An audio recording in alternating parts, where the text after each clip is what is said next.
I would like to call to order the January 9th, 2019 meeting of the Committee on Finance, Audit and Budget. Will the Secretary call the roll, please? Yes, Reverend Miller will not be here today. Something has come up. Mr. White, Mr. Mr. Irvine. Here. Ms. Alvarez. Here. It's a new year. Mr. Peterson. Here. Mr. Youngblood. Here. Mr. Patterson. Here. And Chairman Silva. Here. We have a quorum with 6 members of the committee present. Our first order of business is the approval of the committee minutes of December 12, 2018. May I have a motion to approve? So moved. Second. Will the Secretary call the roll, please? Yes, Mr. Irvine. Yes. Ms. Alvarez. Yes. Mr. Peterson. Yes. Mr. Youngblood. Yes. Reverend Patterson. Abstain. And Chairman Silva. Yes. The minutes are approved with 5 yes votes and 1 abstention. Our next order of business is the review of the finance report. Jeremy, good morning. Good morning. Happy New Year. Happy New Year. I'm Jeremy Fine, your Chief Financial Officer, and I'll be reviewing the results for November.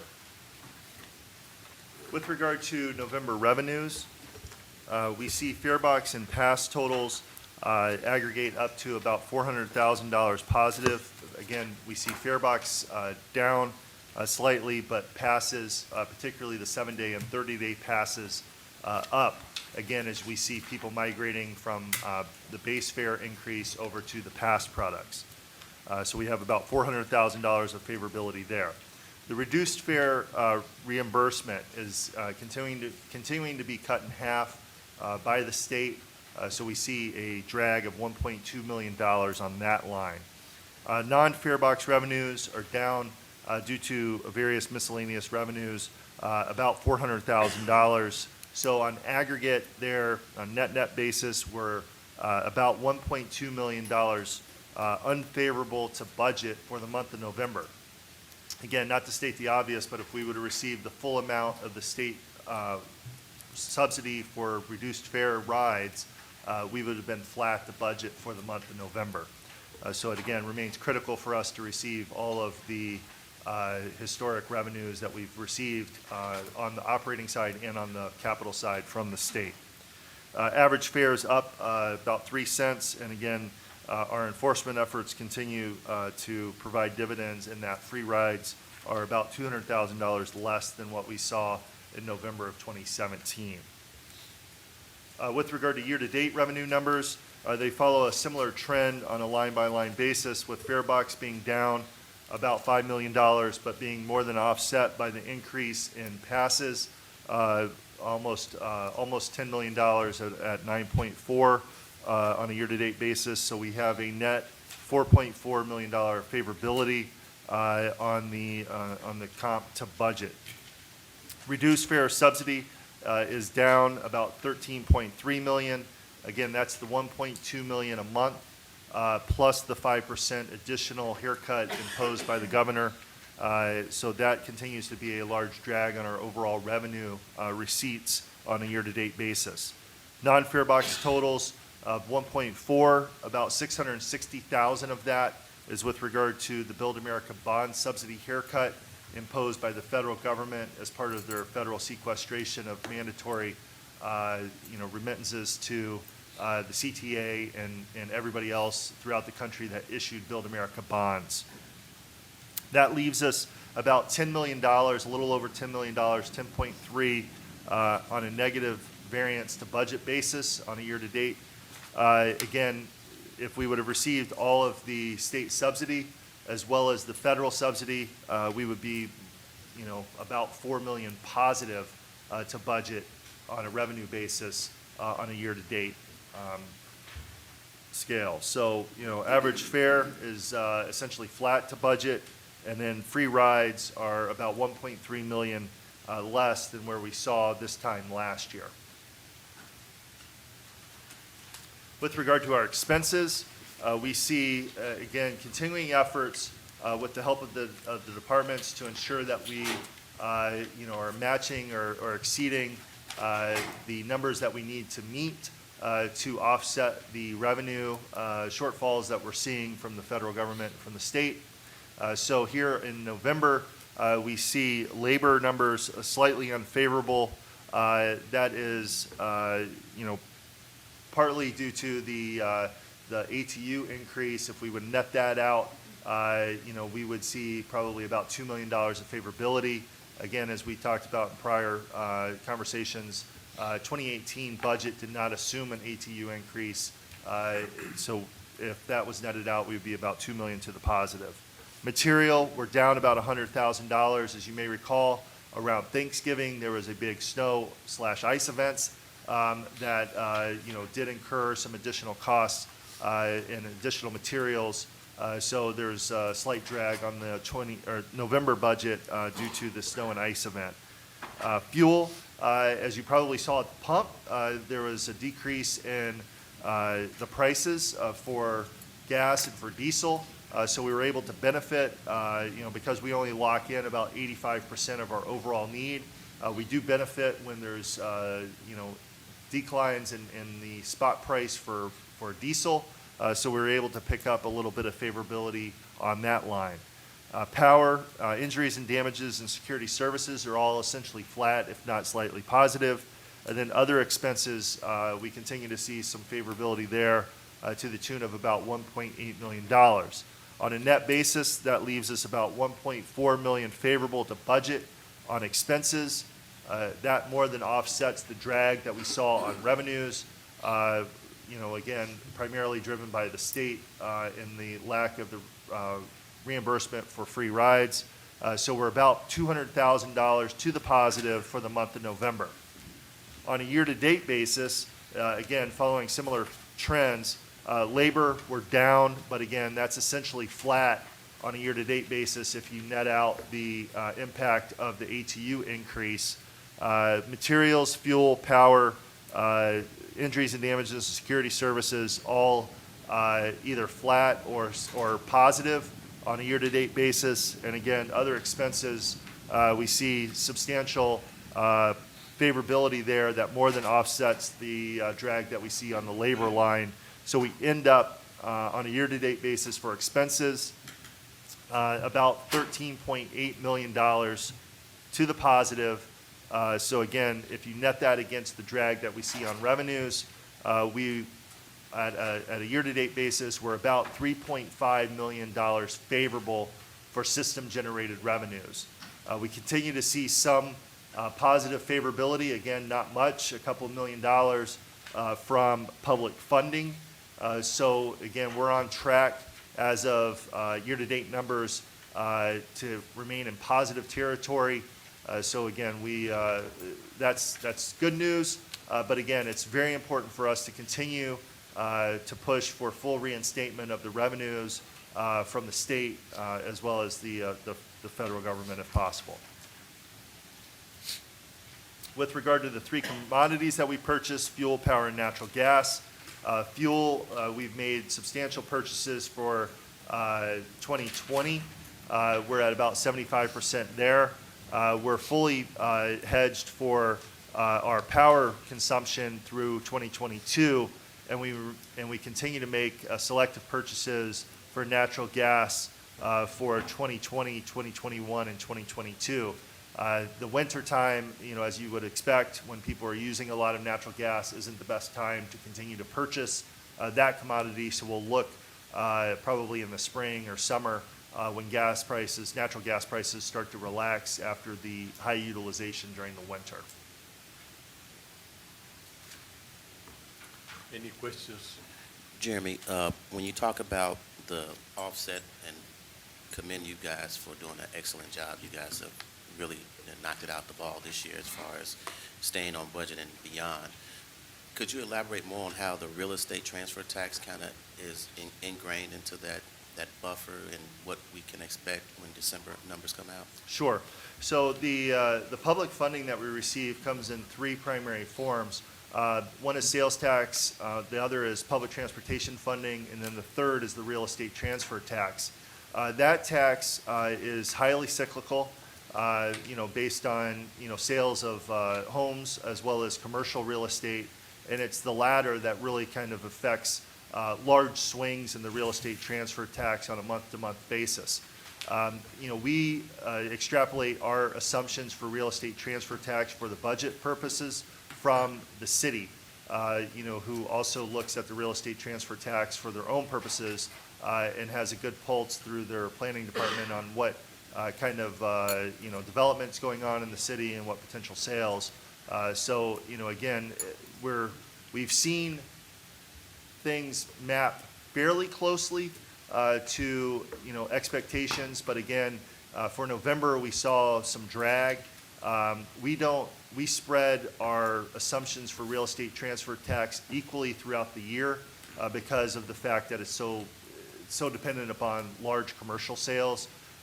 Some of the drag that we saw in November was partly due to the way that we spread the budget, but some of it was just due to as you get closer to the end of the year, you start seeing residential sales starting to slow down, and then if there wasn't any large commercial sale, that also has a negative impact on how we spread the budget.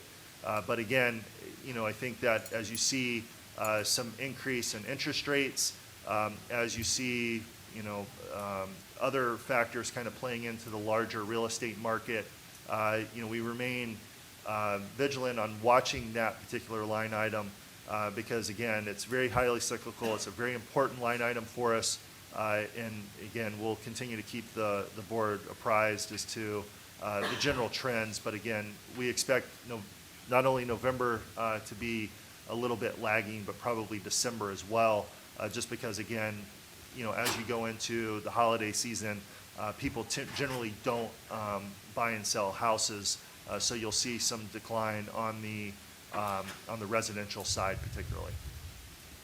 I have a question. So, Jeremy, with regards to the pass products, I asked some of these questions yesterday, but I'd like for us to know a little bit more about that. I know with regards, those have been increasing, right? Yes. And I know that we've asked a couple of times with regards to what we're going to be doing to reach out to corporations to market those products better, because that does seem to be an area where we're getting more revenue in.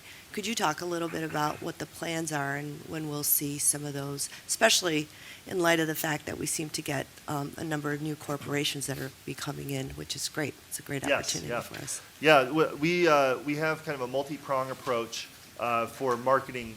Just to answer the first part of your question with regard to passes, we continue to push the pass products via our car cards. You see those in the form of Summer of CTA and some of the other marketing efforts that we've done on the buses, on the trains. We also have a new resident mailer program where people are moving into the city. We send out a card to them, unloaded, but it tells them about the benefits of the CTA and gives them some additional information with regard to usage of pass products as well. And then we also have the Venture Card 2.0 material. As you receive your new Venture Card, there's also additional information with regard to pass products there. So those efforts have helped us, offset the shortfalls that we've seen in that fare line, as the base fare went up. It's helped us, kind of push people over to the benefits of the pass products. And again, we've seen that on a month-to-month basis of, increased usage of the 7-day and 30-day passes in particular, but also some increased benefit during the summer months of 1- and 3-day passes as tourists come into town.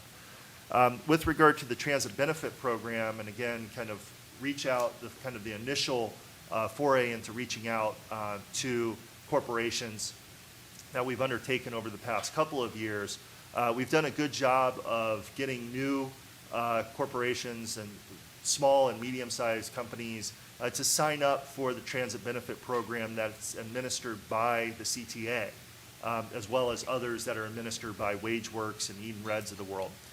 We've added about 300 new companies, both in 2017 and in 2018, so 300 each year. That's up from about 100 in 2016. That's the first year that we have information with regard to, that type of outreach. but we have about 1,500 total firms that use the transit benefit program through the CTA. So we're very excited that, 600 of those have been added on within the last 2 years. And that's really kind of the springboard into the larger efforts with regard to corporate services. And President Carter's talked a little bit about corporate services efforts in the past. But again, we're looking to finalize a contract to really kind of professionalize and the outreach and the materials.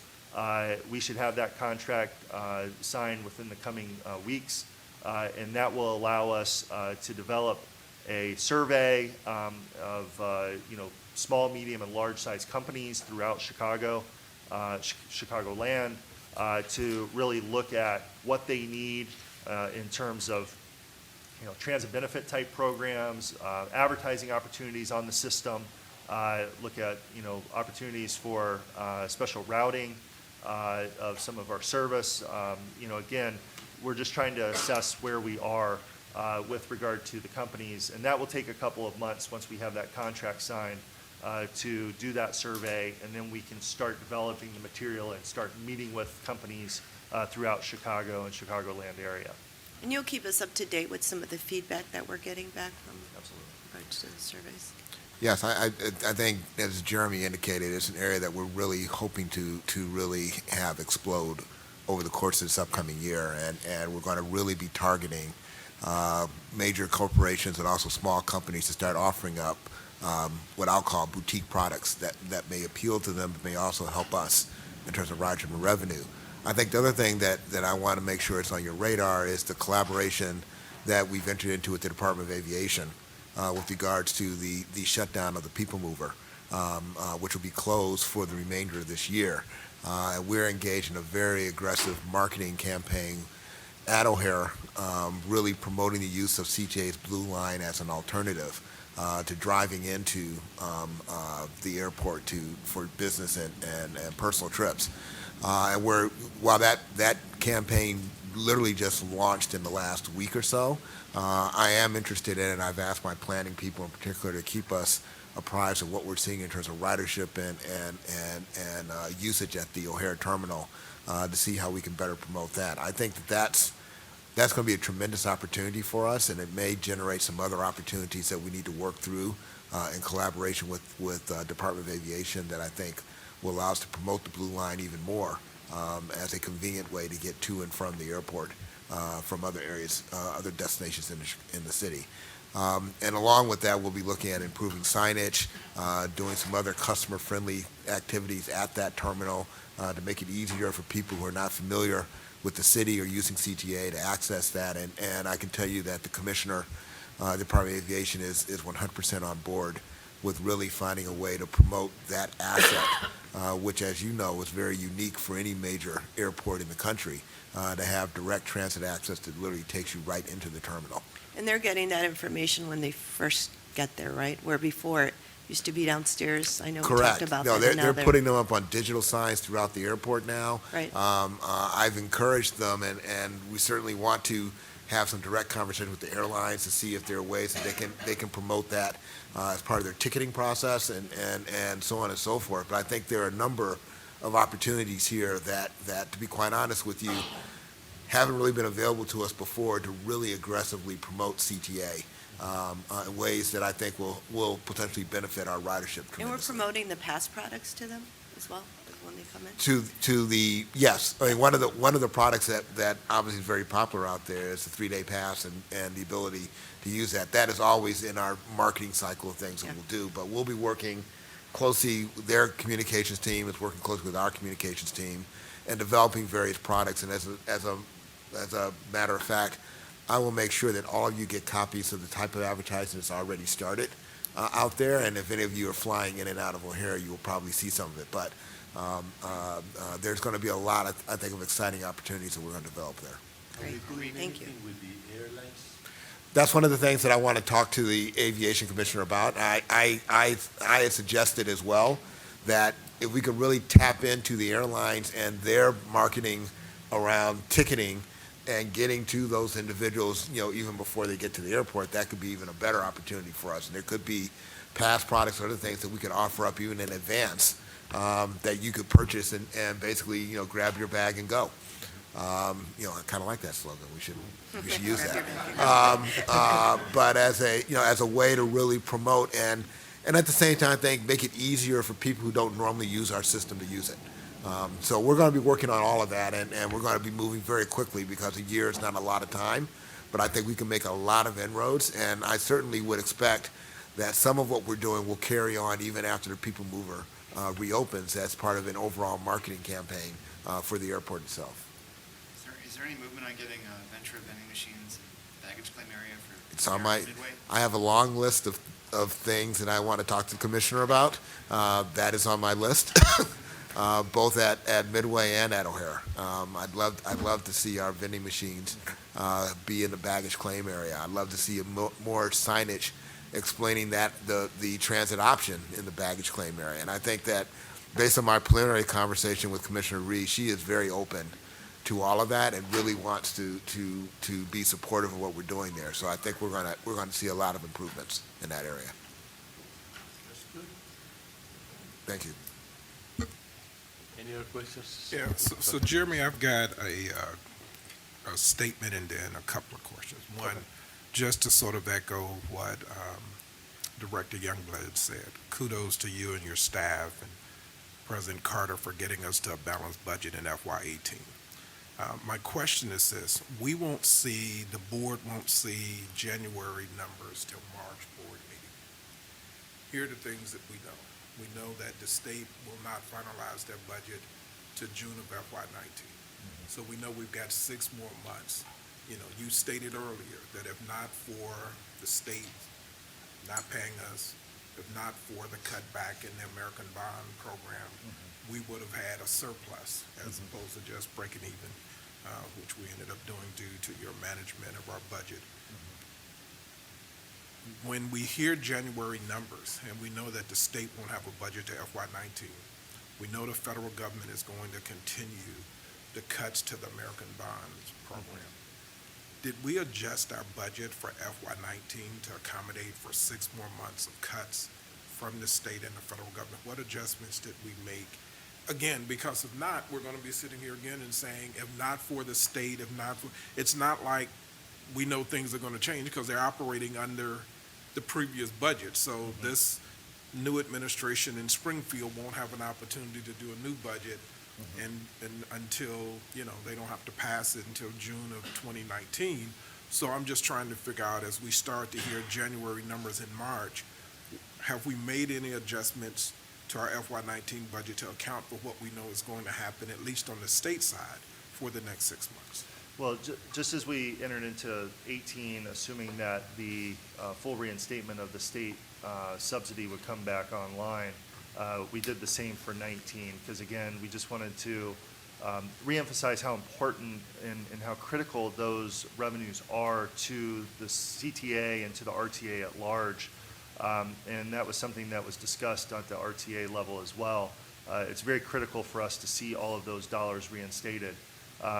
If they're not reinstated, we'll have to continue to work with the departments to look for ways to tighten our belts, but it's becoming increasingly more difficult for us to do that.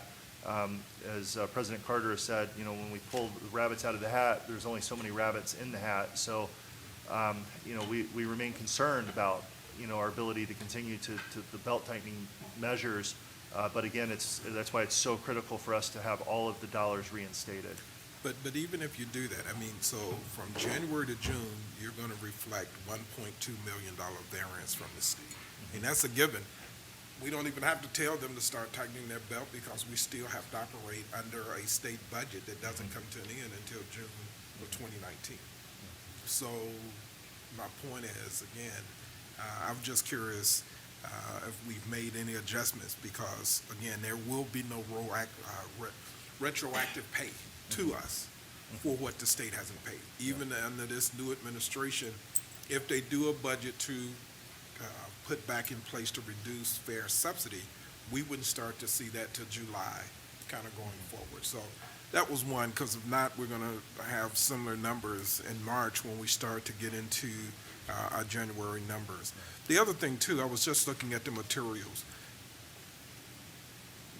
Do we project out month by month or week by week what we think our average spend is weekly? So for example, we projected what winter months are gonna be November, December, something like that, and so you the numbers might ramp up when it comes to materials as you get to those November, December months. Well, if you don't have a November, let's say you said, okay, we expect to spend $3 million in November for materials. We don't have a large snow, weather isn't cold, warm winter like we just had a recent 50-degree day. That money then rolls over to the following year, not the following year, but to the following month, right? Is that how you kind of carry that? So we do spread, in essence, what we do is when we set the amounts, whether, particularly for winter weather, and how do we accommodate for that, we do take into consideration a multi-year analysis of our material costs and other related costs that are affected by, winter weather. So, we don't just take, last year, which may or may not have been a good weather year, and try to extrapolate on that. We take a multi-year analysis approach because of the fact that it's so volatile here in Chicago. So, that helps dampen the impact that we see from an event like we saw at the end of November. So, if we didn't see as big of a number as you may have expected, again, because we take into account some of that volatility. To kind of answer the second part of your question, if there is kind of excess remaining, yes, we look at the budget on a month-to-month basis, but we're really looking to try to close, those types of gaps on on an annual basis, because, again, it may have hit in November this year, but it may have hit in December on prior years. So, we do have a The little only bit reason of I mention it, flexibility. when I see a variance in material, and I'm thinking, if you had a warm November, Yes. then that 2 million or million that you might have thought we would have spent in salt or windshield wiper fluid or any other Correct. materials, does that million then roll over to December? So now as opposed to having 1 million in material expend, because you didn't have to spend as much in November, does that number roll over? And so let's say, for example, today, so in January, starting out, you've got cold, so now you might have to buy extra windshield wiper fluid. Buses might have to run longer to warm up or whatever. I was just wondering how the surplus for the months that we had of mild winter rolls over, and then how does that deal with sort of, reducing a little bit over the overrun costs that you sometimes see kind of going forward from a material standpoint? Yes, it does. So we do get the benefit of, if we didn't use it in November, we could use it in December. Yeah, and because of that, I'm always surprised too, again, why I see a variance sometimes in the material line, if we're able to carry over surpluses from warmer months. And maybe we can have this offline. I'm just curious. I know at the hospital, we budget, it takes us $3 million a day to run operations. And that's pretty much a constant. And I was just wondering too, do we kind of do that here where we have X amount of months that we know from an expense side, and if those expenses come in less than that, how does it roll over? And if it rolls over, then to me, there should be a surplus, which would minimize variance in the budget. But again, we can have an offline conversation. Just kind of walk me through maybe the details of that. Okay. Sure. All right. Glad to do that. Any other questions?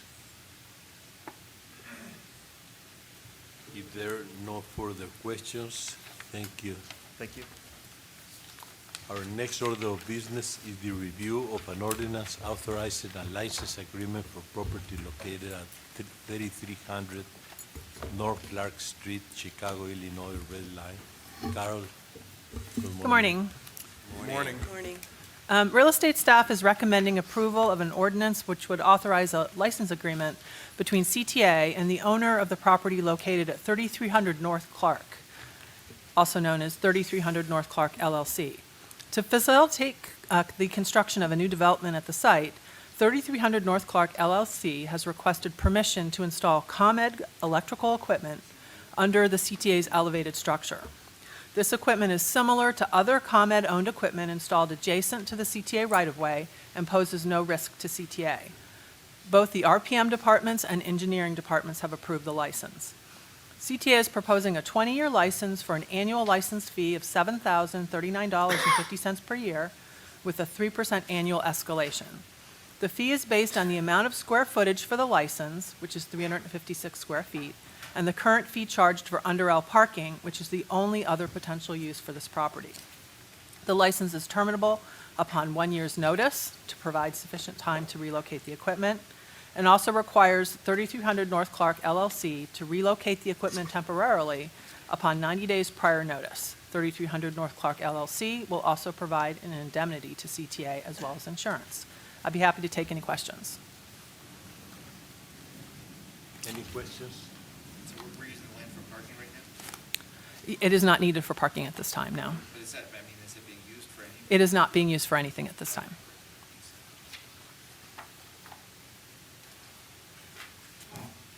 Any questions? If there are no further questions, may I Thank you. leave this place, this item on the omnibus for approval? So moved. Thank you, Carol. Our final order of business today is the review of 3 purchase and sales award recommendations. Presenter Ellen McCormack. Good morning. Juan Pablo. Good morning. Good morning. First, we'll start with contract number A1.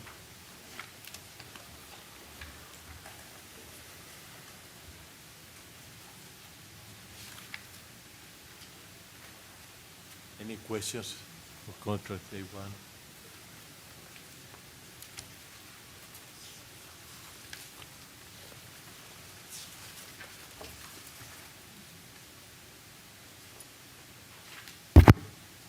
Can you tell us a little bit, okay, about the uniforms, okay, and if that include all the uniforms or is only part? Sure.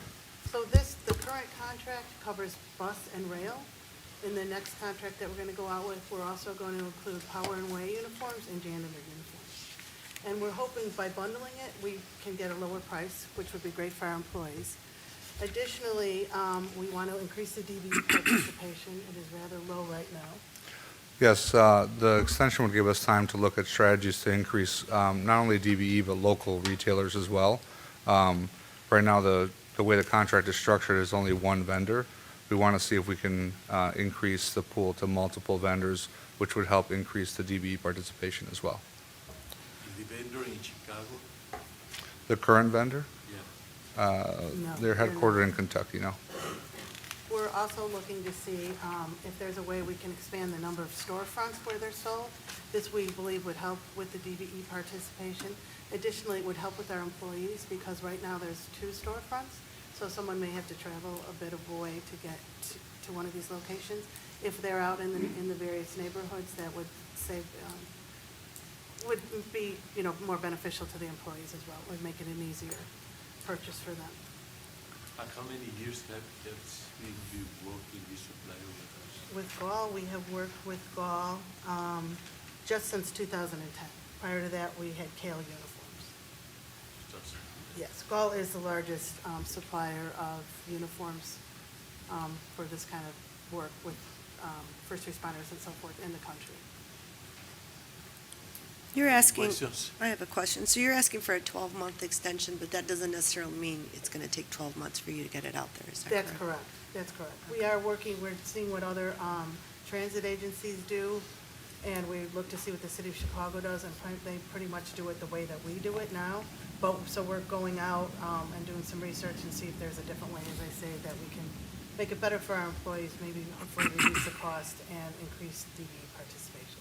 So we're giving ourselves a little bit of leeway so that we're not back here in 6 months asking for another 2-month extension. But as soon as we get this out on the street and we get it done, hopefully it'll be all signed and everything and before the 12 months is up. Do you guys have the criteria for the vendors, like when you say storefront, is there a criteria that you're looking for to have that retail store have before they're selected? So that's one of the models that we're kind of looking at is the Chicago Police Department, and they don't have a contract with the vendor, but they have specifications for their uniforms. And then, so anyone can supply them, provided they're of good quality and so forth. The storefronts then, as long as they're able to bring that in, those materials in, they could sell them from their storefront. But one of the things we do have is we have to, since our employees use a voucher system, they get $250 annually to use on their uniform. These storefronts need to be able to work with the CTA to monitor the voucher system. So that's one of the holdups we have now, but we are working with rail ops and bus ops and IT and so forth to see what we can do to correct that. And that can greatly benefit the retail, I would think, right? Yes, bring you into the store, right? Yeah, it'll bring traffic to their store and Exactly. possibly highlight them. Okay. So I think one of the things that I was concerned about when I saw this contract and really asked staff to go back and sort of sharpen our pencils a little bit more is that, as you mentioned, the DB participation on this contract is woefully low. Because of the way the contract is fashioned, there's no other small business or other opportunities that we can even pursue because it basically works out of the two storefronts that this company owns.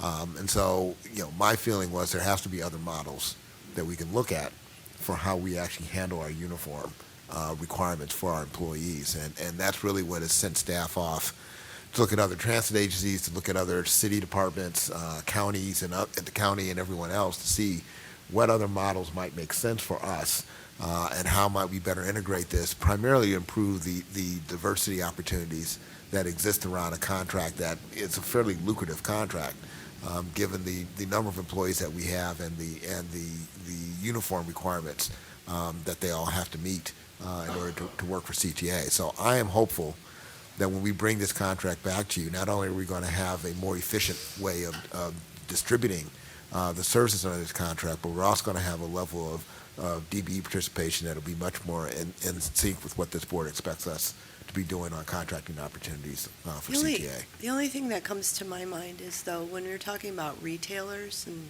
in the fashion industry as well, you don't have a lot of DBEs. So, I mean, part of it might end up being that you have to get them registered as DBEs and to understand that.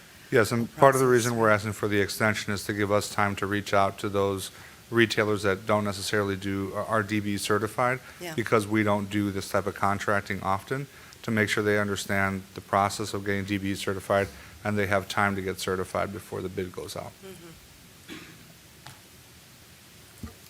Any other questions? So let's move to contracts. Number B1. Any questions? Yeah, Alan, can you just walk us through, this is a $3.4 million change order request? Yes, it is, Okay, and that. all right. Hi, Carol. Hi, happy to take any questions on the change order. Just kind of, walk us through at least. Sure. Give an overview of the request.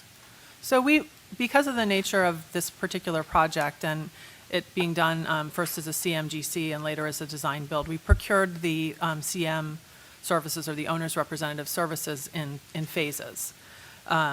So this is the final amendment to the contract, which will provide for services for 2019. So even though the North Terminal is open and operating, there's still significant punch list and closeout activities. It's, as you know, a very complex project.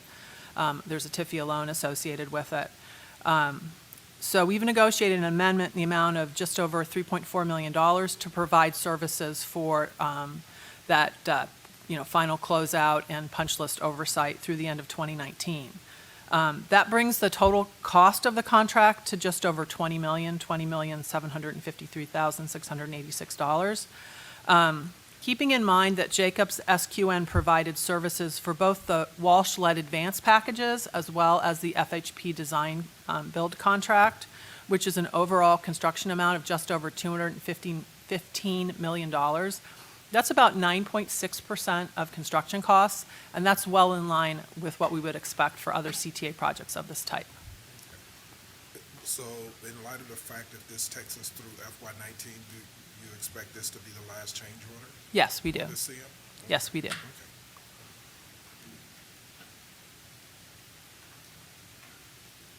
Any other questions? Finally, will be look at contract number F1. Any questions?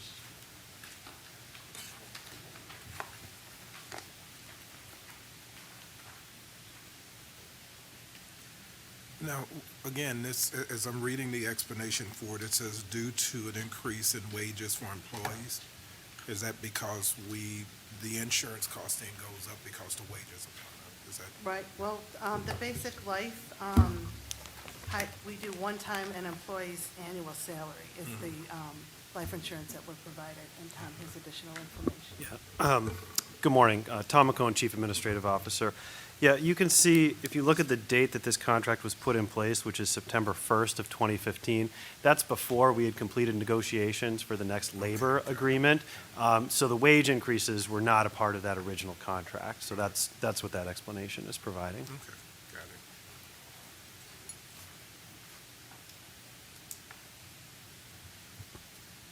it. Any questions? If there are no further questions, may I have leave to place these two contracts on the omnibus for approval? Second. Since Has it been there is- seconded? I'll second it. Since there is no further business to come before this committee, may I have a motion to recommend board approval of the omnibus? So moved. Excuse me. No, I think we're okay, because you seconded getting the contracts onto the omnibus. Yes. So it was moved and seconded getting it onto the contract, so that's correct. So now, you're right, just a Will roll the call on secretary the call the omnibus, roll? which includes everything. Yeah. Call the roll, please. Yeah, let's get that motion approved, seconded by Ms. Alvarez. Okay, so getting everything on the omnibus has been moved, approved. Director Irvine? Yes. Ms. Alvarez? Yes. Mr. Peterson? Yes. Mr. Youngblood? Yes. Reverend Patterson? Yes. Chairman Silva? Yes. The motion to recommend board approval of the omnibus, which has everything on it, passes with 6 yes votes. Thank you. Finally, may I have a motion to adjourn? Second. All in favor, say aye. Aye. Thank you. We're adjourned. Chairman, we need 5 minutes.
Ready, Chairman. Good morning. Good morning. I'd like to call to order the regular scheduled meeting of the Chicago Transit Board for January the 9th, 2019. Would the secretary call the roll? Yes, Reverend Miller will not be here today. Director Irvine. Here. Director Alvarez-Rosales. Here. Director Patterson is here. Director Silva. Here. Director Youngblood. Here. Chairman Peterson. Here. We have a quorum with 6 members of the board present. Thanks, Greg. The next agenda item is public comment. Greg? Yes, we have 2 public comment speakers today. I'll ask them to step forward. Julia and Charles. You can step right on up. Yeah, I'll hand it out and step up. And then if you could please each try to limit your talk to 3 minutes or so, that would be appreciated. We have a rather heavy agenda today. And so which either one of you wishes to go first, go right ahead. Good morning, members of the CTA Board. Thank you for having us. I'm here representing the Active Transportation Alliance. We're a not-for-profit advocacy organization working to promote walking, biking, and public transportation to make communities in Chicagoland safer, more equitable, sustainable, and healthier. For 2 years, Active Trans has been working on the Back on the Bus campaign to improve local bus service. A healthy and growing bus system is critical to building a more sustainable transportation network in Chicago. Back on the Bus identifies ways that elected officials and transit agency leaders can improve bus service and reverse the trend of Chicagoans choosing less efficient transportation options. As part of this work, Active Trans has been partnering with community groups across the city, including the West Side Health Authority in Austin, represented by Charles here, Northwest Side Housing Center in Belmont-Cragen, Pilsen Alliance in Pilsen, Six Corners Association in Portage Park, and the Southwest Organizing Project in Gage Park. These groups have been collecting community input on the experiences of people riding the bus and what slow and unreliable bus service has cost them. We also recently released Chicago's first ever bus-friendly streets report cards. Using bus tracker data, which is publicly available, we scraped the data for the month of May 2018, and these report cards analyze the speed and reliability of buses in each ward. We're using this data to help local advocates fight for better bus service in their wards, including more bus lanes, transit signal priority, and faster boarding. You can see all 50 ward report cards. We've included some in those packets of all 50 wards in Chicago and the highest ridership routes, 8 of them, at www.activetrans.org/bus report cards. Active Trans joins these community leaders in calling upon CTA, CDOT, and elected officials to work together to improve the speed and reliability of buses, and which we know is key to gaining riders and consistent revenue. Chicago needs more dedicated bus-only lanes, faster boarding, and more bus priority at traffic lights. We're also working actively in Springfield, fighting for more operations and capital funding for public transit in the Chicago region. We recognize recent cuts for CTA to make difficult choices about reducing service or increasing fares. Our state leaders need to step up with a transportation funding bill in this next session that puts CTA on a path for long-term investment and growth. Thank you so much for your consideration. Thank you. Thank you. Good morning. Once again, Charles Perry for West Side Health Authority. I'm the Director of Community Organizing, and so I'm involved in a lot of issues that goes on in Austin: community, education, crime, violence, things of that nature, as well as public transportation. In Austin, we have quite a few issues that negatively impact the community, and there's not one issue that can take center stage and be dealt with to help the community in whole. It's all these components together that needs to be working at the same time as we continue to try to build a healthy community in Austin. I did surveys this past year on ridership and the issues we're dealing with ridership in the Austin community, specifically along the Chicago Avenue route. And one of the things that came up a lot was for those, because we have a lot of people in Austin that works in the northern suburbs, western suburbs, and so they need to get on the bus early in the morning to get to destinations to transfer over into those areas. And one of the issues was the Chicago Avenue bus not running efficiently early in the morning. So we're talking about 4:30 in the morning. That was a big issue for some folks because it's critical that these individuals are able to make that transfer to whatever means that they're using to get to that job, because if they don't, they're going to lose the job. Some folks have lost their jobs. That was one of the things that was talked about, is that they lost their jobs due to not getting there on time. And that was only due because the buses wasn't running, or there wasn't enough buses running at that time of morning. Another issue was, and this came from some of the seniors, was no bus shelters along Chicago Avenue. And if there are, or maybe one or two, during the wintertime when the city of Chicago is doing their job to remove the snow off of the pathway so that the buses and cars can get through, they push it up on the curb and it's just stuck there.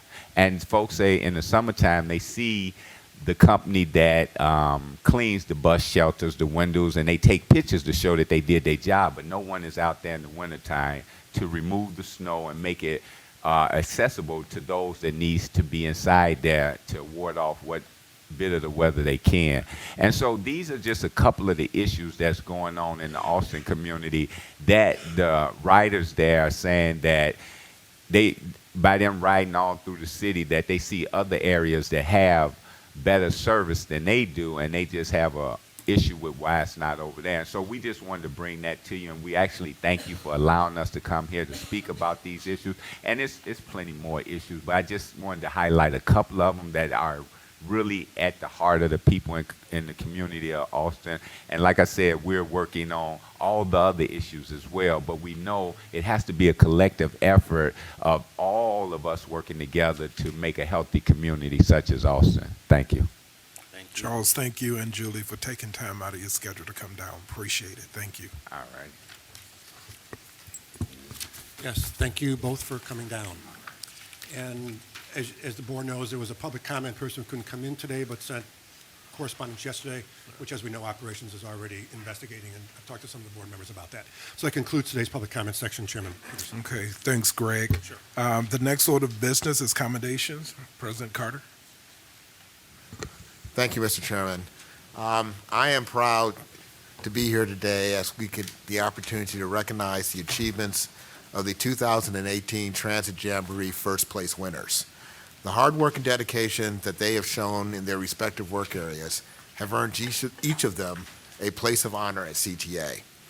As you know, the CTA's annual Transit Jamboree provides employees from various departments, including bus operators, rail operators, customer service attendants, and more, the opportunity to show off their skills in a friendly competition to determine the winner in a particular field.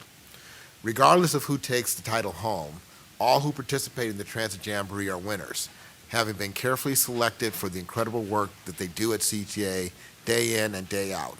In fact, each Transit Jamboree participant must have a near perfect record with outstanding safety and attendance in order to even be considered for this particular competition. They are truly the cream of the cream at CTA.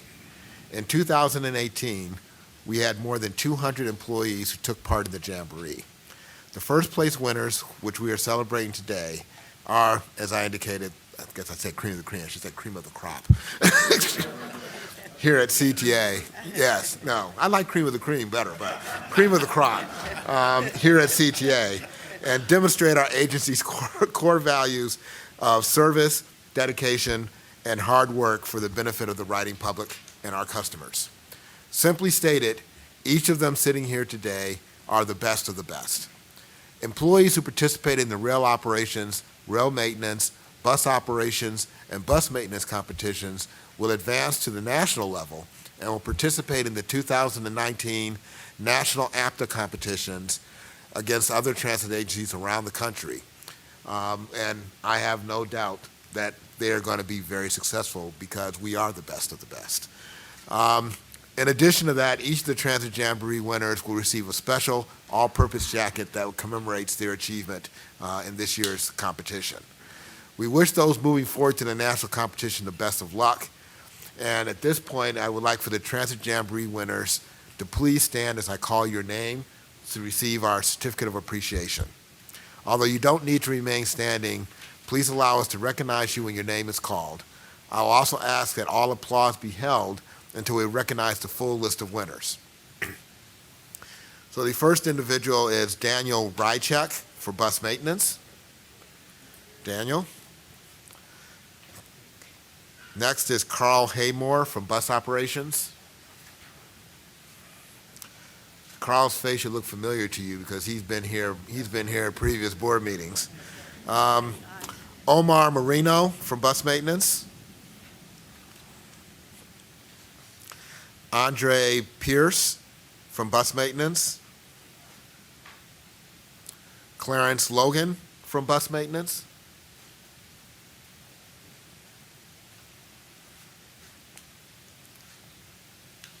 Khalid Abdallah from customer service. Joseph Bulanda from Power and Way Track. Julio Hernandez from Power and Way Track. Tobias Burt from Power and Way Track. Adrian Camacho from Rail Maintenance. Danny Gonzalez from Power and Way Track. Sergio Ramirez from Rail Maintenance. Matthew Thomas, Rail Operations RTO. Ernest Jones, Switchman. Josh Greenlee, Signals. Nicholas Olufsen, Switchman. Jake Waldman, Signals. Alex Romere, Towerman. Kelly Fieramuga, Utility. Jamal Early, Track. Bernard Toussaint, Utility. And Oscar Guzman from Track. How about a round of applause for all of them?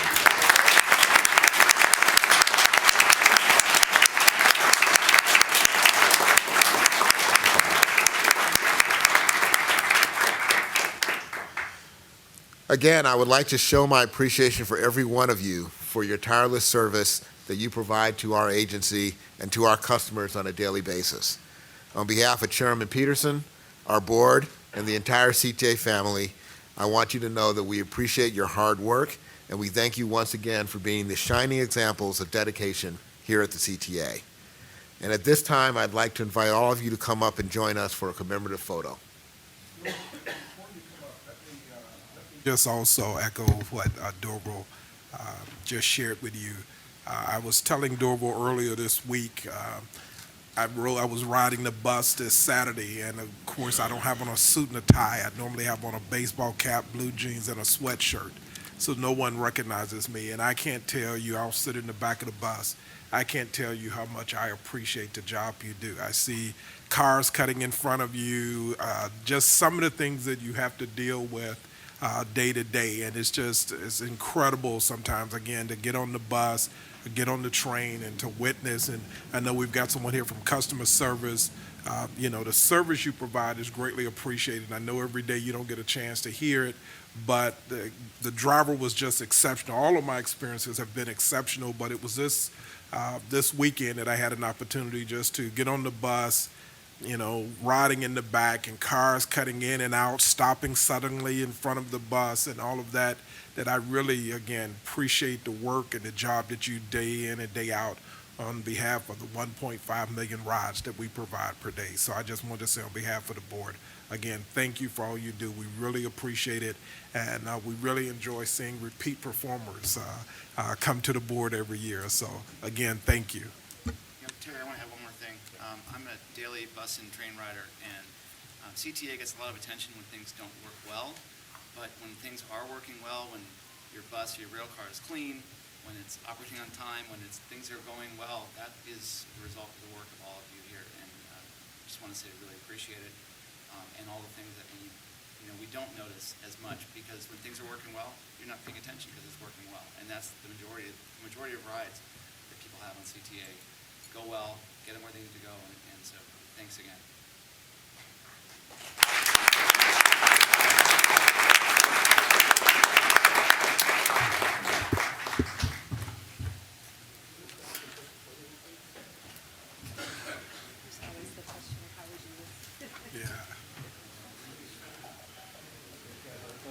So how we gonna do it?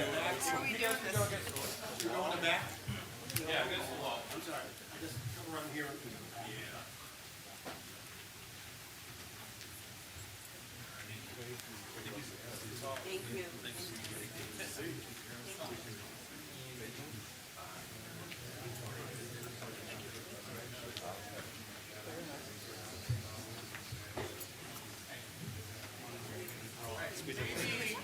Everyone can maybe double up along the wall here, so you're gonna put two.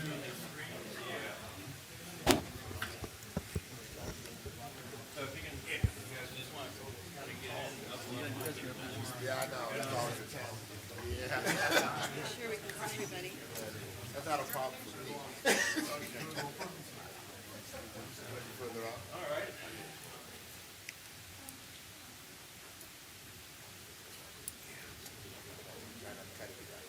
Mr. President, if you don't mind, thank you.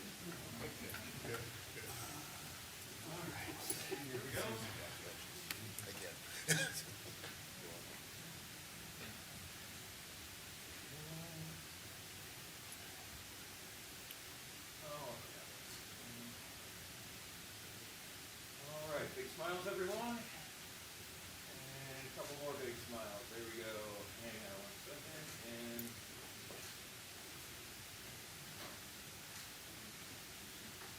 all right, how about some really big smiles? There we go. Excellent. Thank you very much, everyone.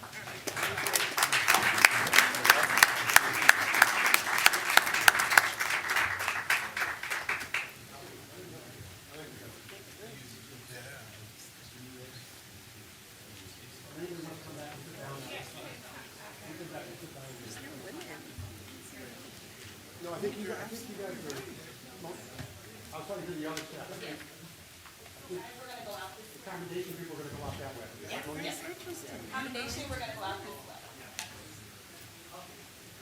The accommodation people are out, people who like picked out the sport and come back and sit down.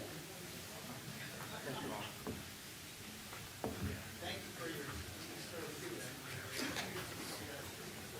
It's a good group. Large group, too.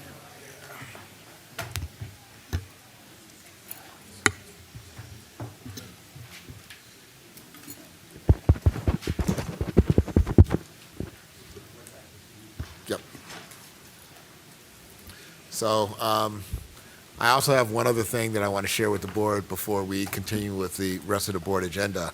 But before I start, I noticed that Mary was taking a picture of the group, and I'm really hopeful that Mary might write a nice little story about the cream of the crop here at CTA. And it's just a nice little thank you to all of them. So I'm making my pitch Absolutely. for a mention in the tribute. And I'm making mine as well. I mean, seriously, we're making our pitch, Mary. One of the other things that we did over the last week or so was put together some material that sort of lays out the accomplishments of CTA over the last 8 years under Mayor Manuel's term. And one of the things that I wanted to show the board, we had a celebration event last week after the 95th terminal opening with the mayor, in which we were able to present to him some material that we had put together, as well as a video that we prepared that sort of highlights the achievements over the last 8 years. And I wanted to share this video with the board. One, because when you take a moment to kind of reflect back on everything that we've accomplished, it is a pretty amazing feat. And I dare say, from my experience in this industry, there are very few transit agencies that have accomplished as much as we have. And that's in no short part to the work of this board in supporting not just myself, but my predecessor, Forrest Claypool, and our staff, moving our agenda forward and really making a difference in this city. The other reason I wanted to show it to you is because this video is completely homemade. It was put together internally by our staff. It was narrated by our staff. And I can tell you that I was very impressed with the finished product, and I hope you will be as well. But I think it's a moment of pride, and I want to take a moment to thank Brian Steele and his entire team for the work and time that they put in to develop this video that I think is an amazing story that we want to tell about CTA. I will also let you know that this video is going to be shared throughout the CTA with both the management team and the employees of CTA so that they all get an opportunity to both recognize the work that we have done and celebrate the achievements that CTA has made over the last 8 years. And so with that, I will now turn it over to our team here to show us the video.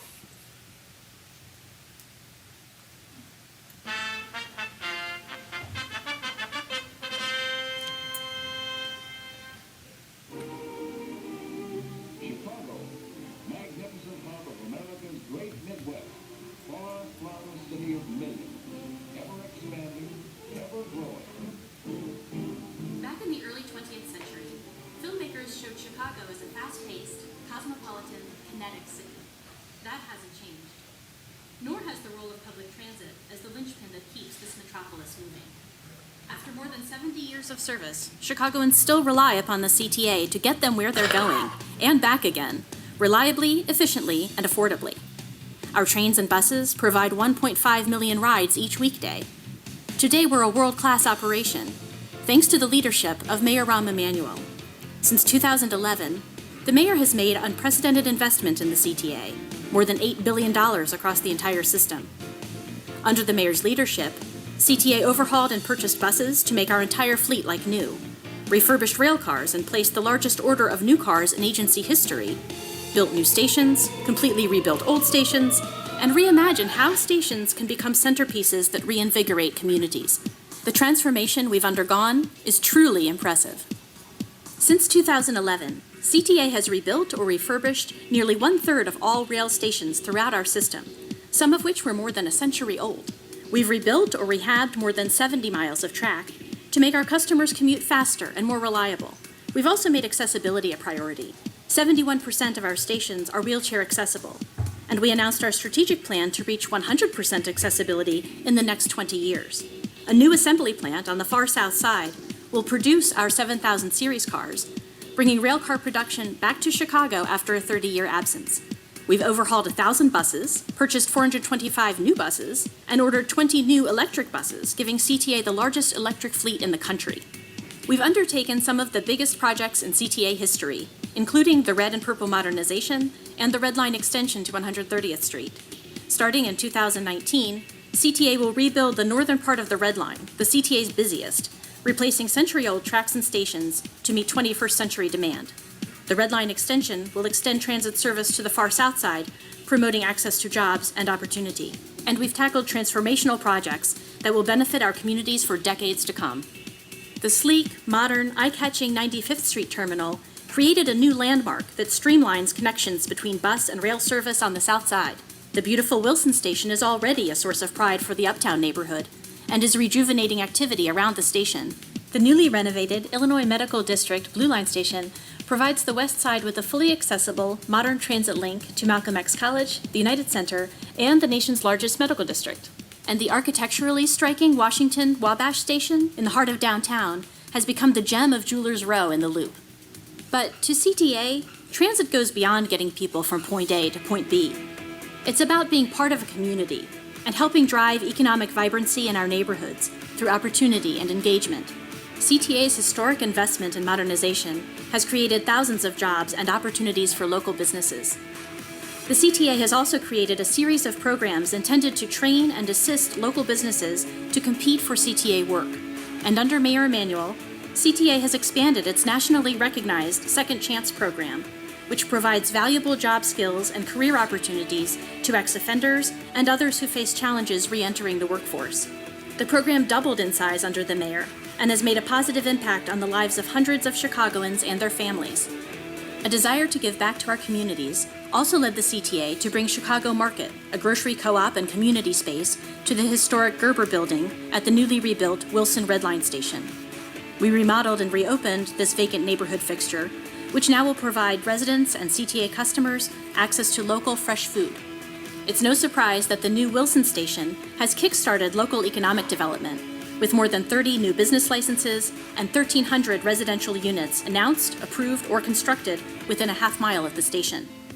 At the Morgan Green Line station, we've seen a doubling of building permits and business licenses, while many companies, including Google and McDonald's, have relocated their headquarters within walking distance of the station. And economic development and commercial rents both saw a significant uptick near our Cermak McCormick Place station when it opened. Mayor Emanuel has also pursued new and innovative sources of funding to support CTA's modernization. Transit TIF legislation is supporting the red and purple modernization and future transit projects. And the mayor established a new ride-hailing fee, making Chicago the first city in the country to devote ride-hailing fees exclusively to public transit capital improvements. The ride-hailing fee supports two important CTA initiatives: the Safe and Secure Project, which is upgrading and expanding CTA's security camera network, and Fast Tracks, which is replacing aging track infrastructure to provide faster, smoother rides on all train lines. As you can see, no period in recent CTA history has seen the amount of system-wide upgrades, service enhancements, and community engagement that we've seen under Mayor Rahm Emanuel. The mayor has ensured that the country's second-largest transit agency will be second to none. But don't take our word for it. The New York Times recently lauded the job Mayor Emanuel has done to keep the CTA rolling. The article's headline says it all. Where Chicago trounces New York, fixing mass transit. Thanks to Rahm Emanuel, the future is now at the CTA.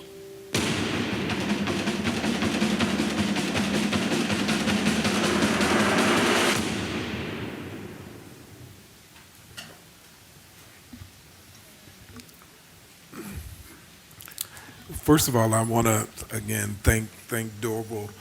It sort of reminds me a little bit of what Director Irvine mentioned a little bit earlier. You don't realize $8 billion in 7 years. I mean, that's a lot of money. $8 billion in 7 years. And I recall when we opened the Wilson station, I had a chance to go up to the Belmont station. I remember the mayor making the commitment about the red line reconstruction when we shut down from 22nd Street to 95th Street, and all eyes were on us. Can you finish this in 5 months, on time, on budget? And the disruption that was talked about that we would cause. And the mayor joked about the fact that when we finished the reconstruction of the red line from 22nd to 95th Street, how our customers didn't want to get back on the rail. They wanted the free buses to continue. They said, no, we don't want to get back on. Look, can we continue to ride the buses? So, but again, I think it speaks to staff. Chris isn't here. Chris Boucher and Carol is taking the mantle. Is Chris here? Yeah, he's in the back. Oh, okay, he's in the back. But you think about all of these projects, and again, I think sometimes you can just take it for granted. That amount of money in that short period of time. And you got to recall, we haven't had a state budget in 10 years. You think about the heavy lifting that was required to get General Assembly, one, to approve the TIF.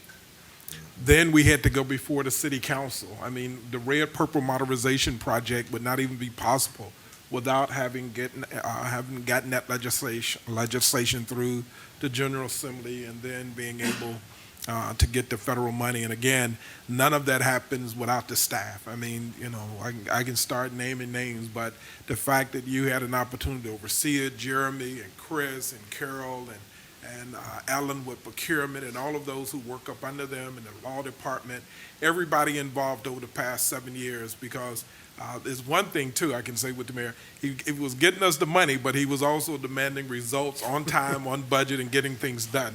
I'm thankful that Dorval gets those calls 10 times a day, and the mayor joked that Dorval had blocked his number because of the calls. But again, I just want to say again to the staff and to Dorval, thank you. Thank you so much for all the work that you do and that you've been able to do on behalf of our customers. And again, we sometimes take it for granted when you see all of these things happen. When something bad happens, it's front page. But when you think about $8 billion over 7 years, again, that is no small feat when you realize you didn't have a state capital budget. Challenges when I came on board in October of 2009, that's how long I've been here now. It's almost 10 years will be this October. And to just think about what we've been able to do as a team around this city and all communities for all of our customers. Again, that wouldn't be possible without you. So again, thank you. Thank you, Chairman. And as you indicated, one of the things that CTA isn't really good at is celebrating its successes. We tend to complete a project and then just move on to the next project because there's always such a long list of things that we still need to do. But I think this video is certainly an opportunity to celebrate what we've accomplished, and that's one of the reasons why I want to make sure that we share it with all of our employees who in their own way have contributed to the success over the last 8 years and the rebuilding of CTA, which has been critical to the success of the city. And Dover, you talked about Brian and the team doing it in-house. Just think about, so you've created the infrastructure. By this week, you'll be able to do, we know the project that you're going to cut the ribbon on. I could just walk through the list of projects that I know they're in the pipeline. Right. That you're just going to continue to build up on it, and I totally agree with you. You mentioned that to me. We don't do a good job, I think, of letting the public know about some of our successes. And again, you can see that they're benefiting. You take a look at what's happened up around Wilson with residential, with businesses and all of that at all of our stations where development has just taken off, residential development has just taken off. And again, a lot of that is a result. You look at, I remember the Cermak station. None of that was there. The arena wasn't there, Wintrust Arena, the housing development. You look at Motor Road, you go there now, Starbucks is on the corner.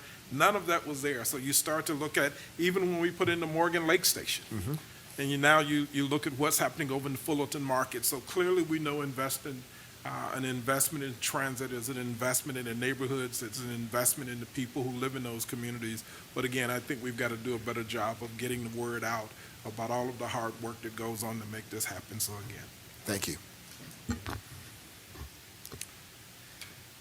All right, the next order of business today is the approval of the December 12, 2018 board minutes. The minutes were previously distributed. Any comments? Hearing none, I'll now entertain a motion to approve the minutes of the regular board meeting of December 12, 2018. So moved. And seconded. Ms. Irvine? Yes. Ms. Alvarez-Rosales? Yes. Mr. Youngblood? Yes. Mr. Silva? Yes. Reverend Patterson? Abstain? And Chairman Peterson? Yes. The motion is approved with 5 yes votes and 1 abstention. Thanks, Greg. We will now take up executive session. It is my understanding that there will be an executive session this morning. Karen? Yes, Chairman, we will have a short executive session pursuant to Section 2, Paragraph C, Subparagraph 2 of the Open Meetings Act. Thank you, Karen. I now entertain a motion to recess into executive session. So moved. Seconded for executive session. Ms. Irvine? Yes. Ms. Alvarez-Rosales? Yes. Mr. Patterson? Mr. Silva? Yes. Mr. Youngblood? Yes. Chairman Peterson? Yes. The motion is approved with 6 yes votes, so we're recessed into executive session. All right.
Yeah, oh, yeah, So that was now we're perfect. We had regular. it. Okay, excellent. It was a little bit, got a little bit crazy because they told me a few things which they hadn't told me earlier. That's why I was kind of like going around. But it was fine, thanks. And we've had these combinations before, so now we know how to handle them. Thanks, Mike.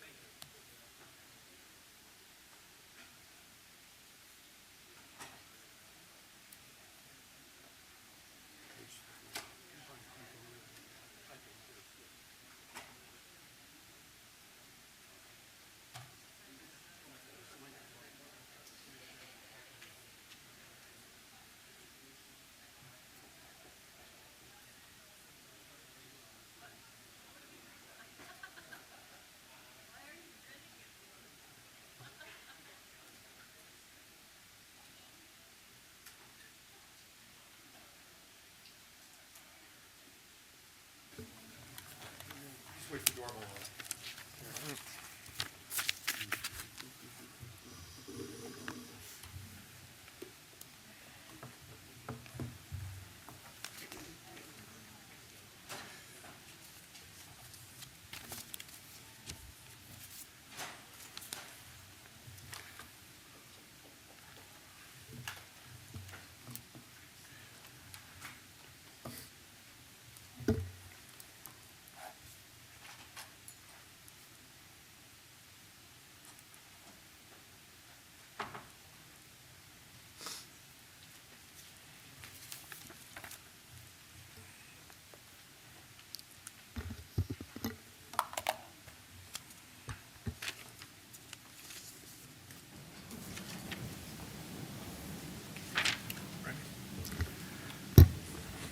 May I now entertain a motion to return to the open meeting of the Transit Board? So moved. Second. Seconded. Mr. Irvine? Yes. Ms. Alvarez-Rosales? Yes. Mr. Patterson? Mr. Silva? Yes. Mr. Youngblood? Yes. Chairman Peterson? Yes. The motion is approved with 6 yes votes. Thanks, Greg. The next item is Board Agenda Item Number 5A. Karen? Yes, Chairman, in executive session, we discussed the recommendation of staff to authorize execution of a collective bargaining agreement containing a tentative agreement with the International Union of Operating Engineers Local 399. The term of this agreement would be from January 1st, 2017 through December 31st of 2021. The tentative agreement terms codify the existing practice that's used to establish the operating engineer's prevailing rate. This applies to 9 employees here at CTA. It also contains the same design plan for healthcare, including the premium increases that were negotiated with the local ATU. And it includes a new engineer trainee program that CTA can use at its discretion. So that is a recommendation to the board that we adopt this tentative agreement.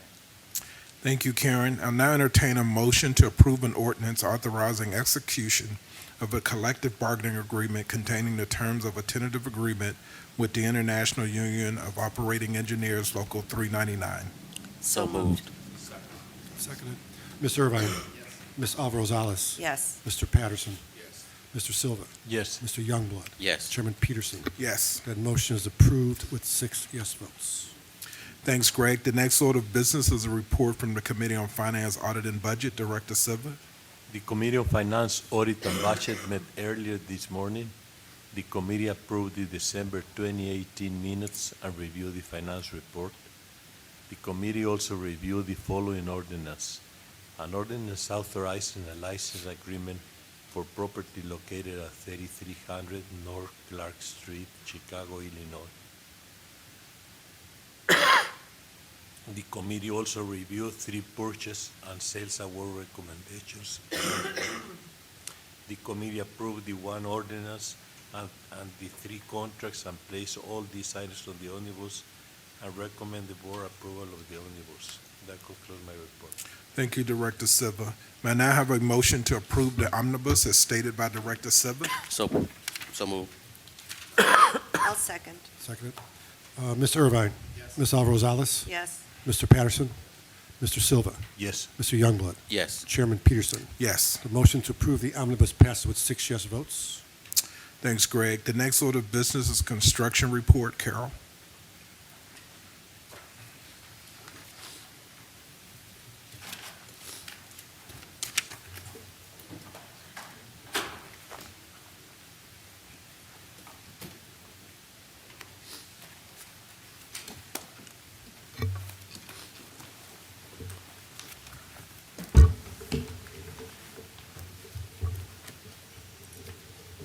So Bill Mooney, Vice President of Power and Way, will present the Power and Way projects, and then I'll follow with the station projects. So the first project, as we typically talk about, is our East Lake, Milwaukee, and Illinois substation upgrade project. The project remains on schedule and within budget. Some examples of recent work at Illinois is we've moved kind of away from the traction power phases. We started doing more internal work to the redundant batteries that provide for kind of backup systems that allow us to keep control of the substation and the massive power loss. The other picture is there as Milwaukee as we move towards the final phase of the upgrade to the equipment there, and that's preparation for the last 2 transformers being installed. And here at East Lake is the final kind of internal facade work as they are actually expanding the existing footprint of our substation in the building and creating some interior walls that will allow us to install the future new equipment there.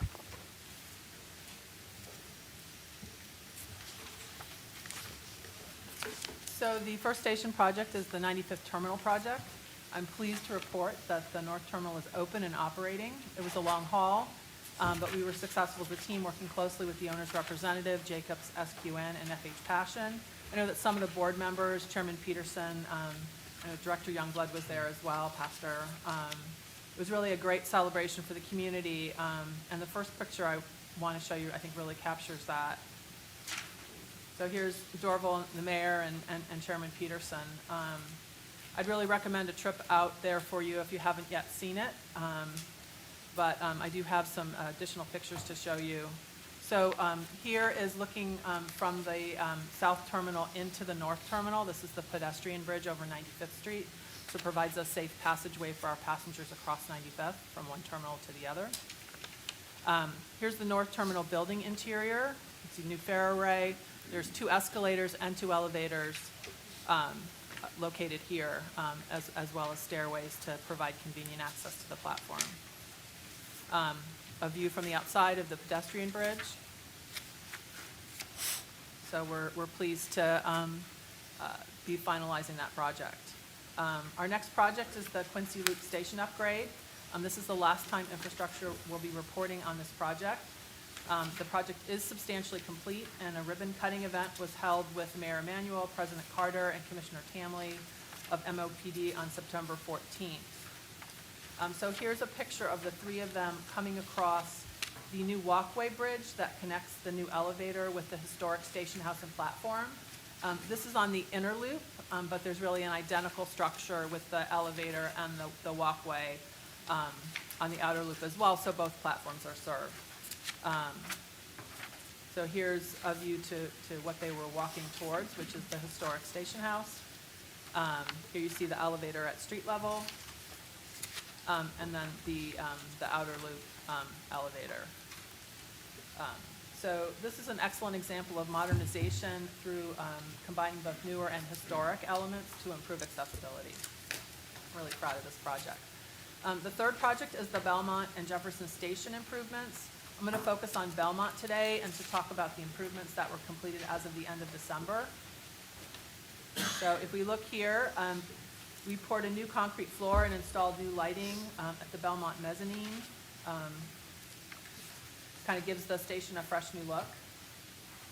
We also constructed a new enclosure for the stairs at Belmont to better protect our customers and the escalator from the weather.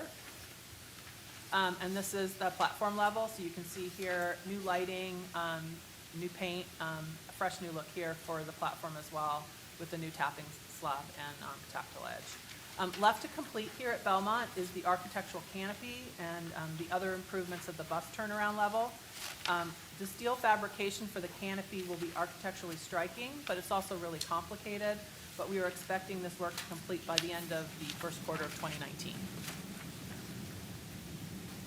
And the final station project is the Garfield Green Station renovation.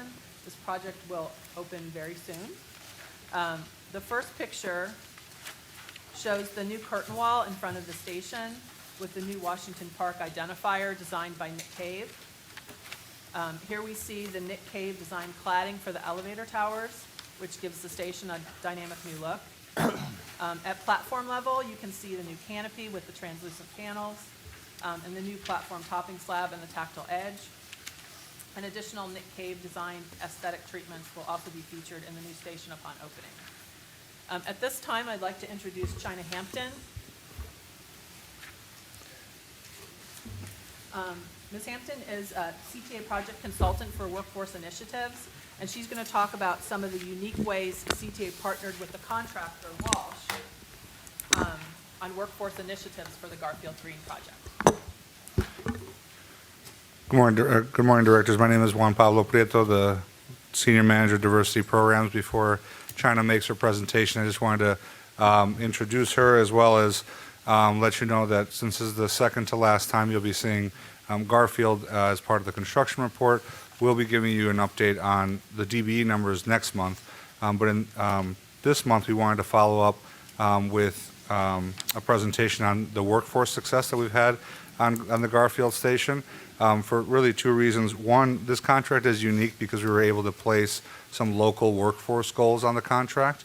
And when we presented this to the board, you all asked that we come back and report on those goals.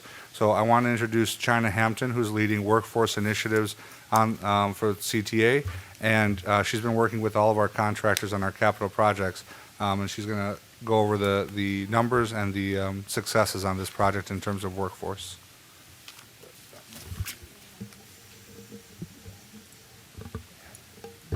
Good morning, Mr. Chairman, President Carter, and the board directors. My name is China Hampton, and I am currently leading contractor workforce initiatives here at the Chicago Transit Authority, focusing on the red and purple modernization project.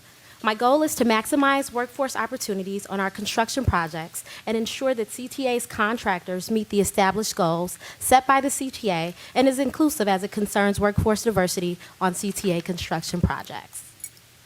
Since 2013, CTA has established workforce goals on more than 14 large construction projects. A prime example of a workforce opportunity on a CTA construction project is a $25 million renovation work that is currently being performed on CTA's Green Line Garfield Station. CTA has worked side by side with the contractor, union leadership, and various workforce assist agencies to ensure that the workforce goals were seen as merely the floor and not the ceiling. This coordinated effort assisted the contractor in exceeding the 4 established workforce goals on this contract.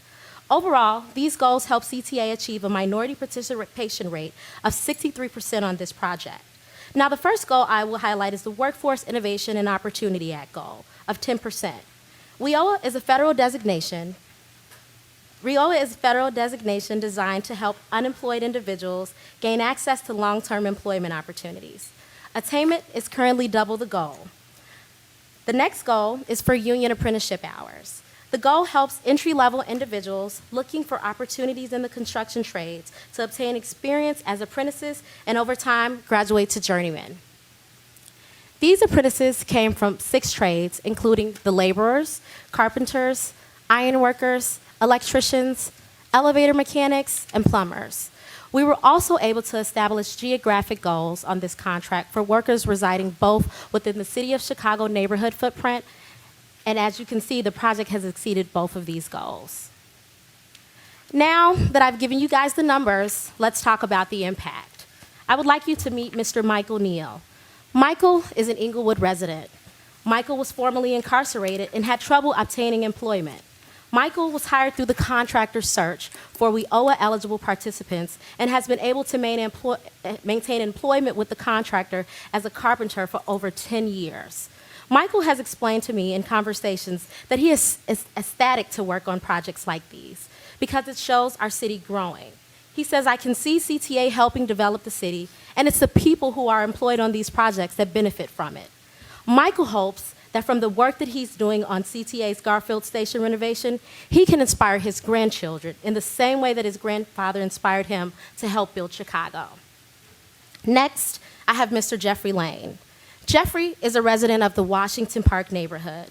Jeffrey is no stranger to working on CTA construction projects. Jeffrey was hired as a laborer under the WIOA program on the CTA's Wilson project.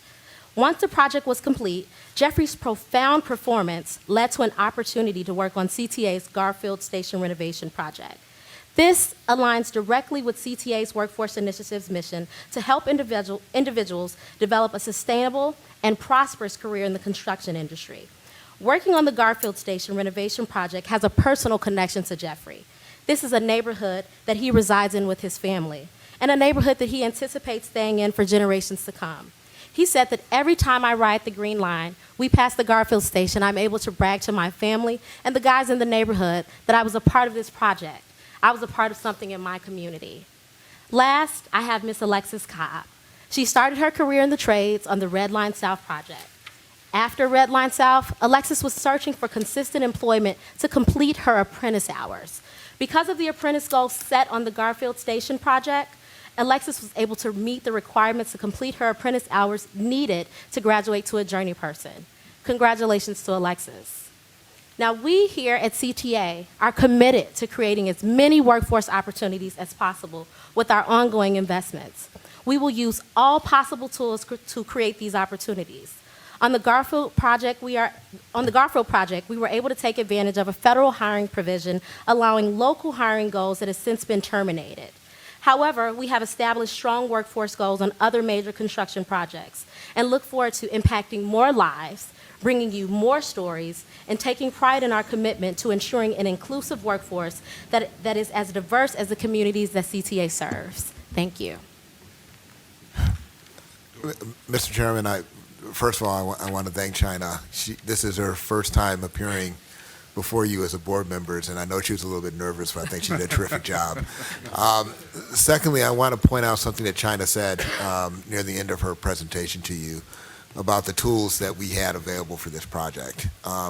As China indicated, there were some federal tools that we were able to utilize that allowed us to use local geographic preferences on a federally funded project. Normally, the federal government prevents you from utilizing those types of tools on projects that they fund, but there is a special exemption that was created during the Obama administration that we applied for and got approval to use. As she indicated, the current administration has eliminated that waiver and has put us in a position where we're not able to use it on future projects as it exists today. But I want you to know that I have raised this as a concern with our congressional delegation, and I have used the data that we have seen from this particular project as justification for why Congress may want to take a look at this issue and possibly through future appropriations allow these tools to be used on future federally funded projects. So while we're unable to do it right now, I am hopeful that we will get these tools back again, which will allow us to generate the kind of numbers that we're seeing here today on other projects that we'll be pursuing, especially once we have a new capital program that allows us to really pursue a lot more projects than we're doing right now. And let me just also commend you as well. For me, all of the projects are special, but this one hits close to home for me. I grew up when I came to Chicago from Tennessee in 1970. I was at 56 and Prairie. 3 years later, we moved to 225 East 55th Place. So I grew up in this community. I rode this line every day to Inglewood High School for 4 straight years. And when I got hired downtown, I would take the Green Line. So this Garfield Station Gateway project just hits close to home. So many fond memories of this community. The fact that you were able to get residents who have lived there, involved in the project really just speaks volumes. So again, great job, Juan and China, and continue. And I know, as Dorval said, he will continue to do everything he can to make sure, hopefully, Congress will take a look at allowing this type of initiative to happen in the local community around projects so that we can continue these type of successes. So again, great job and thank you. Thank you.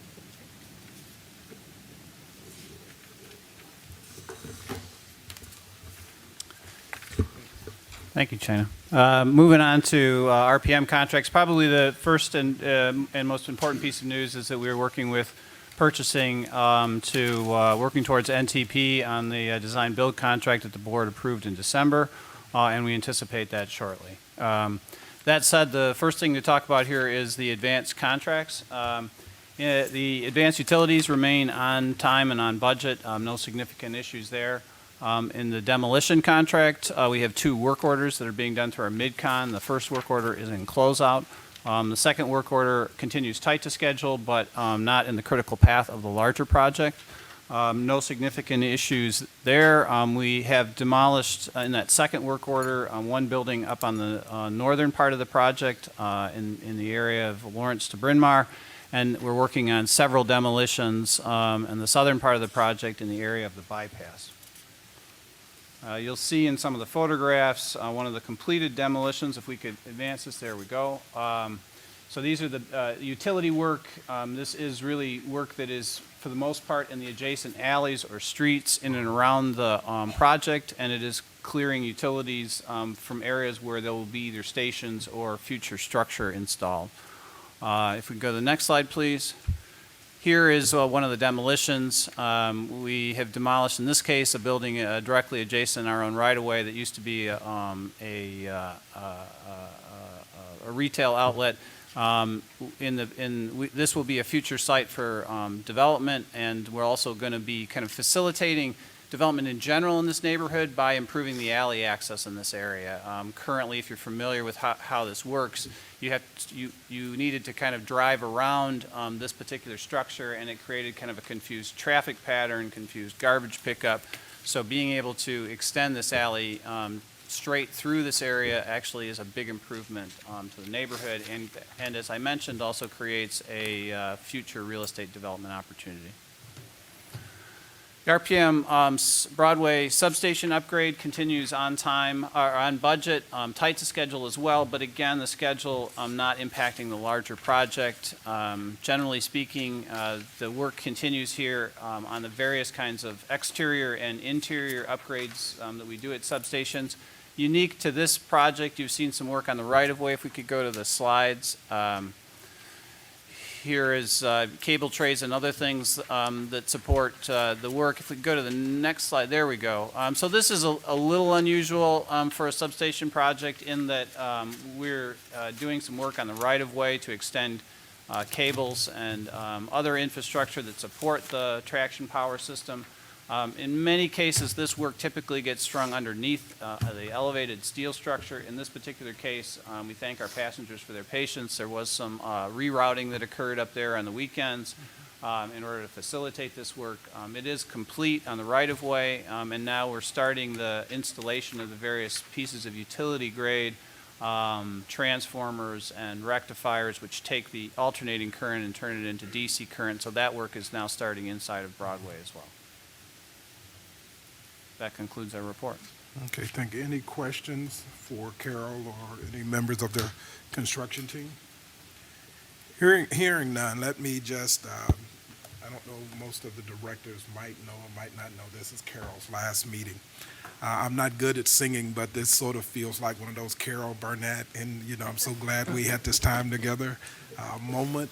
But I wish you much success. I feel honored to have had the opportunity to work with you the past 10 years when you were planning, and then it was a seamless transition to this position.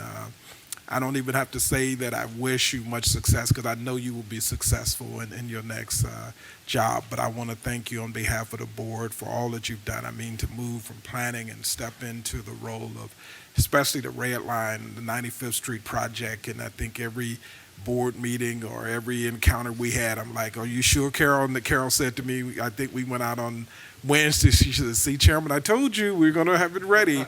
And I agree. You really have to, for the directors who weren't able to go out, you have to go out and walk the pedway between the North Terminal and the South Terminal to really appreciate the fact that kids and customers will no longer have to run back and forth across 95th Street, all of the new bus lanes, all of the new amenities that are going to be. And I think Dorval said it best, it's not a bus terminal, it's almost like an airport terminal. When you look at all of the technology that's there, when you look at all of the signage, you look at the amenities, what that's going to mean in terms of economic development for that community and a place of destination. When you think about Chicago State to the east as an anchor, you start to think about Woodson Library.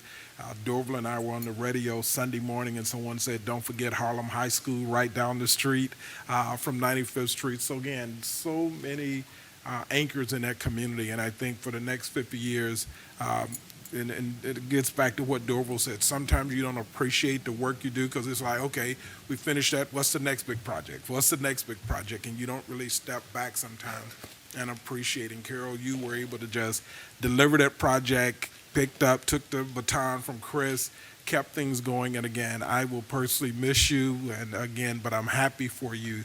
And that's what happens when you've got great, talented people. And that is, people are always looking for great, talented people. And so I am so honored to have worked with you, but more importantly, I'm happy for the success that you're about to enjoy in your new endeavor as well. So. Thank you, Chairman. And I just want to thank you and President Carter and all of the board for really the opportunity to serve the CTA and to participate in the building or the rebuilding of the CTA that we saw in the video. It's really been an extraordinary opportunity, and I really appreciate it. Thank you. Mr. Chairman? Yes. I just want to say a few words about Carol, because I think, well, most of the people here on the board have known Carol as the Chief of Planning and the Chief of Infrastructure. I've actually known Carol from the time when she was a lawyer in the law department.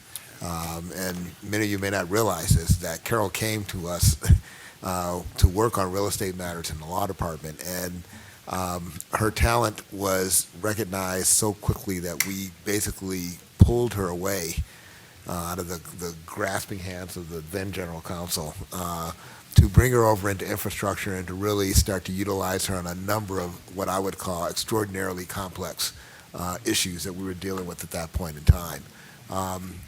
Carol not only flourished in infrastructure, but by the time I came back to CTA, had moved on to take over as head of planning for CTA. And one thing that I've always told Carol, and one thing that I've always admired about her, is that she has a unabashed spirit to take on things, even things that are outside of her comfort zone. And certainly going from a lawyer to infrastructure, from infrastructure to planning, from planning to the head of infrastructure, each one of those jumps required Carol to really take a leap of faith in her ability to basically manage and move this agency forward. And with each one of those moves, not only did she embrace it, she excelled at it. And Carol is exactly the type of CTA employee that we all hope to have working for us. She has exactly the kind of spirit that we want to see in our employees, with a passion to grow and to learn and to expand their horizons. And she has certainly shown a level of commitment to CTA and the excellence of her work and the dedication that it takes to work in the jobs that she has had that have been extremely challenging, that I could not have had a better executive, a better employee, I think a better friend of CTA than Carol Moray, and I personally am going to miss her very much. No pressure, Bill. All right, well, thank you, and again, it's just great to have a bench, because I know Bill's going to step into that role, and we look forward to working with him. But that's why you always have to have succession planning, and you always have to have good people coming up behind you. And I think what Dorval just said, of your willingness and ability to take on the next challenge without fear, and not just take it on, but excel at it. That's why I said I know you're going to do well in your next endeavor. So don't be a stranger. Hopefully you'll stay in touch, and I know you're still going to stay in the transportation area. As a matter of fact, Dorval, we got stopped by a train. And I think I asked you the question. I said, which one is that? And you were like, that's where Carol's going to work for. so he was like, that's where she's going to be working. So that is great. So again, congratulations. Thank you so much. I really appreciate it.